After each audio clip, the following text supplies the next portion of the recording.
కృష్ణ మా అన్నగారు చెప్పిన డైలాగ్ ఒకసారి చెప్పు. చెప్తానమ్మా. ఆచార్య దేవ ఏమంటివి జాతిని మొన్న సూతల కింద నిలువ అర్హత లేదందువా. ఎంత మాట. ఇది క్షత్ర పరీక్ష గాని క్షత్రియ పరీక్ష కాకూడదు. ఇది కుల పరీక్ష అందువా.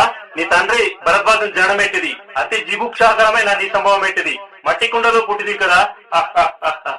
నీదే కులము ఇంత ఏలా అస్మత్ పితామహుడు కురుకుల వృద్ధుడైన ఈ శాంతనవుడు శివసముద్రాల భార్యకు గంగ గర్భమున జనించలేదా. ఈయనదే కులము.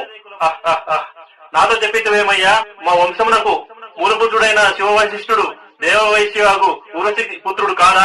అతడు పంచమి జాతి కన్య అయిన అరుంధతి శక్తిని, ఆ శక్తి చండాలంగానందు పరాశరుని, ఆ పరాశరుడు పల్లె పట్టి అయిన మత్స్య గంధి అందు మా తాత వ్యాసుని, ఆ వ్యాసుడు విధవరాంగైన మా పితామహి అంబికతో మా తండ్రిని, మా పినపితామహి అంబాలికతో మా పినతండ్రి పాండురాజును, మా ఇంటి దాసితో ధర్మ నిర్మాణాచరుడని మీచే కీర్తింపబడుతున్నా ఈ విధుల దేవుని కనలేదా.